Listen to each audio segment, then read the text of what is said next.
A fortnight's journey to Mount Kailash combines pilgrimage and Himalayan hike. The overland journey up through the greenery of Nepal and into the high, dry plateau of Tibet. A more practical and economical option is the overland route up north from Kathmandu, heading west through the length of Tibet. This 20-day trip prepares the traveler better for the rigors ahead. It is also, literally and figuratively, a means of travel far closer to the ground. Moving up through the green foothills of the Himalayas, you will cross over the natural border between Nepal and China onto the Tibetan plateau, then traverse much of this vast dry expanse, stopping at settlements along the way. By the time you reach Kailash, you will understand what it means not just to yourself, but to the people and the land around you.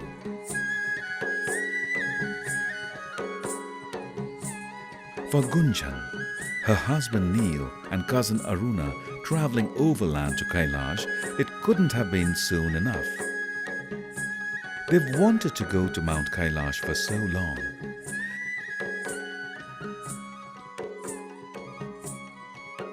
Their journey began 4 months ago in the Caribbean island of Trinidad. Months of planning that included physical training and spiritual preparation were necessary in order to make this journey. Their journey took them to Gunjan's hometown of Delhi, and this is where we embark on their personal journey to holy Mount Kailash.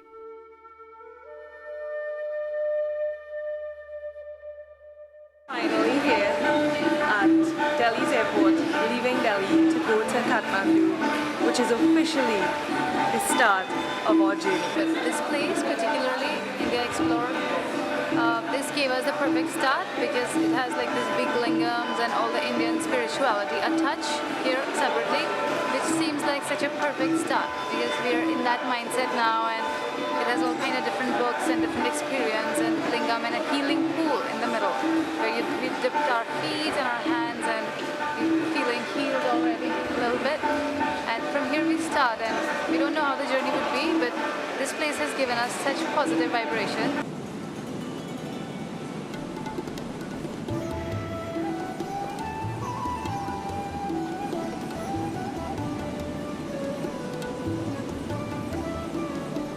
Finally arrived to Kathmandu, and it feels hot. But not so.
Before departure, much like the Hindu pilgrims going to Kailash via Kathmandu, these travelers visit the important temple of Pashupatinath. This temple on the banks of the river Bagmati is dedicated to Shiva, one of the Hindu trinity of gods, and dates back to 400 AD. Since Mount Kailash is revered as the abode of Shiva and his consort, Parvati, Pashupatinath is the perfect place to start. पशु पास और मुक्ति सब मिला के Pashupati. The devout have been seeking Shiva for eons. The priest recounts an incident at the end of the Hindu epic, the Mahabharata. The group will be hoping Shiva blesses their journey to Mount Kailash. So, put their trust in the Rudraksha beads they have received at the end of their prayers. I have no doubt now that we're going to have a most successful journey. And we were given these Rudraksha malas. Rudraksha beads are emblems of Shiva. It is said that once Shiva opened his eyes after a long period of meditation, and the extreme fulfillment made him shed a tear. This single tear from Shiva's eyes grew into a Rudraksha tree. And with that, they are off. For what has traditionally been viewed as a religious pilgrimage, there are some surprising sights to take in along the way.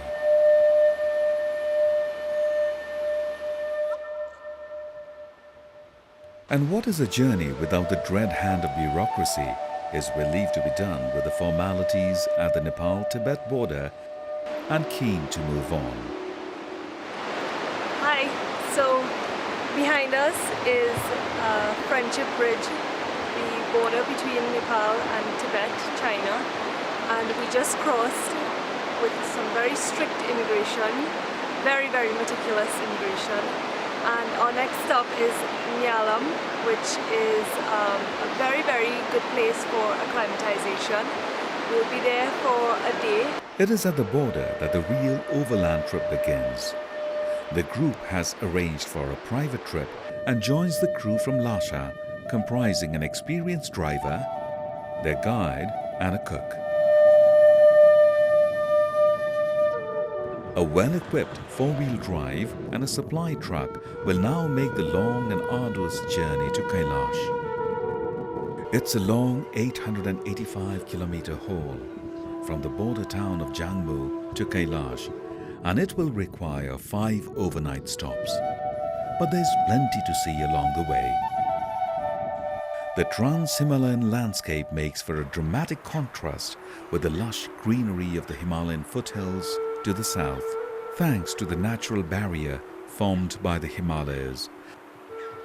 The monsoon rains that water the Indian subcontinent turn back at the border. As a result, the Tibetan plateau is essentially a high-altitude desert.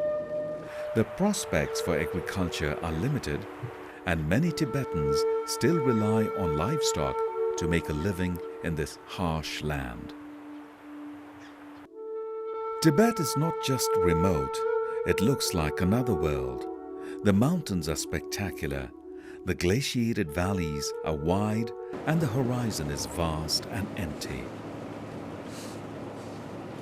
For the most part, no houses, trees, or towns disturb the landscape. Here, in this infinite land, the mind reaches out to the horizon. Tibet is as big as it looks from the inside of a jeep, but there are barely 3 million people living here in a region twice the size of France. Prior to the Chinese annexation in 1950, trade across the southern borders was central to Tibet's economy, and nomadic Tibetans led caravans of yaks and sheep across high passes in the Himalayas to trade highland salt for rice from the south.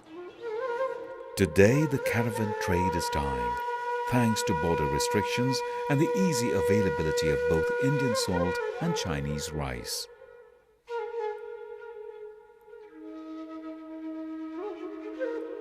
Some fear China's suppression of Tibetans, which resulted in mass killings and the wholesale destruction of monasteries during the Cultural Revolution of the 60s, threatens Tibet's very survival. But the Tibetan people are a resilient lot, and government resources have their own advantages, such as this road, and infrastructural development throughout the region. Though traveling by car means a much more gradual ascent than by air, it is essential to take it slowly. Today is a rest day for the group, a rest day for the jeep, that is.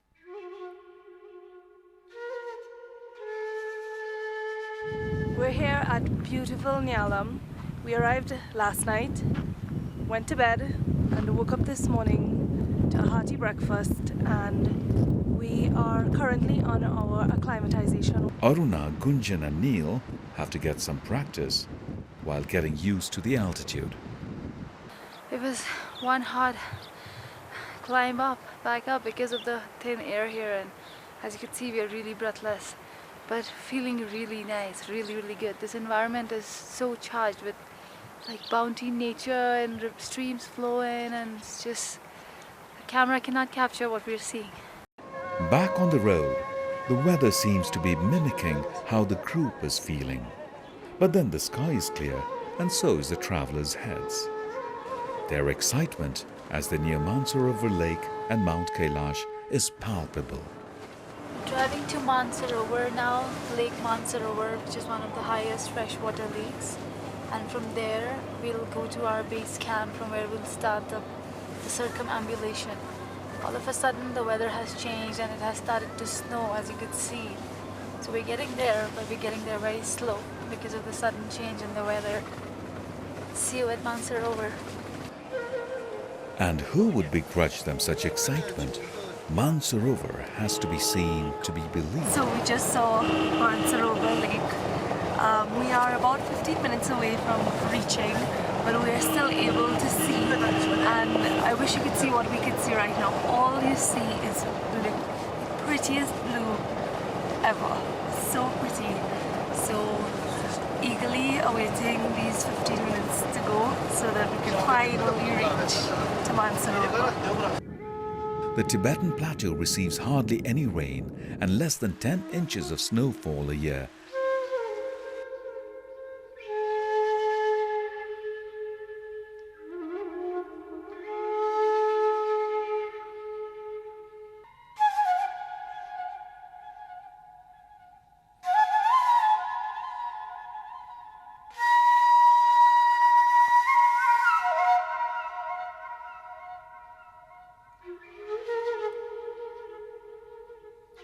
Yet here lies one of the richest freshwater lakes in the world, 4,610 meters above sea level.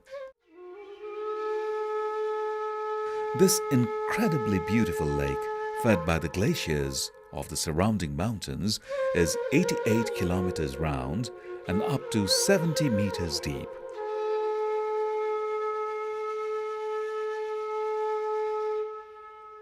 It is a haven for migratory birds such as bar-headed geese and Brahmini ducks, and along with its demon twin, Rakshastal, has immense hydrographic significance for the entire Indian subcontinent.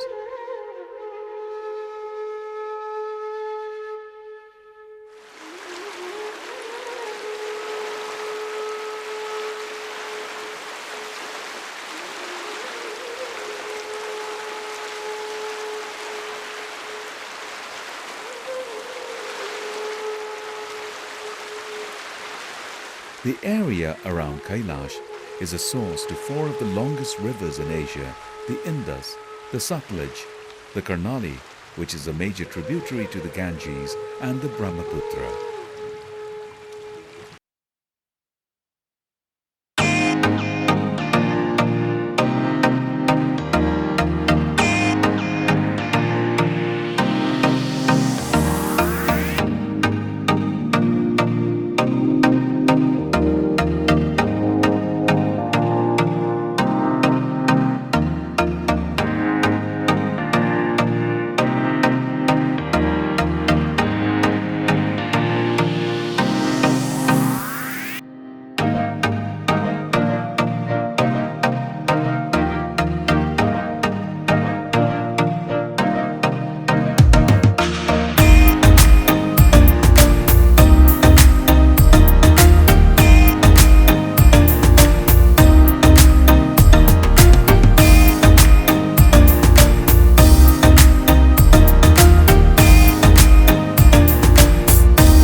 The singular beauty of Mount Kailash and its lonely presence in the desolate Tibetan plateau must have played a part in convincing the devout that it was the abode of gods. The Hindu god Shiva is said to live on top of Mount Kailash, which is seen as the temporal counterpart of the cosmic center of the universe. Mount Meru. For Buddhists, the mountain is at the center of the mandala where the divinity Demchong resides. And the founder of the Jain religion, Rishabhantha, is said to have achieved spiritual liberation from the mountain. Its status as a haven on earth means the 6,714-meter mountain has never been climbed. This is in fact forbidden. Circumambulating Kailash or doing the Kora is a way of showing respect to the mountain and is the heart of a pilgrimage to the region.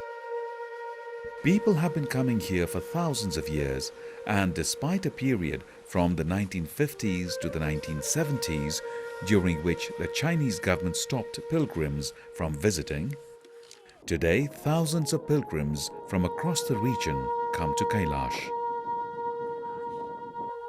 Our small and determined group too is ready to move on from the peaceful surrounds of the Chiu Gumba for the most challenging part of their journey. The stay here was very humbling. It makes you really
when we saw it coming up and when we seeing it going back, it's a big difference because we saw it from the close, and the energy and everything you can't see from such a distance. But we just bidding farewell to Mount Kailash now, feeling very sad, but hope to come back again. Everyone should come to Kailash and Mansarovar at least once.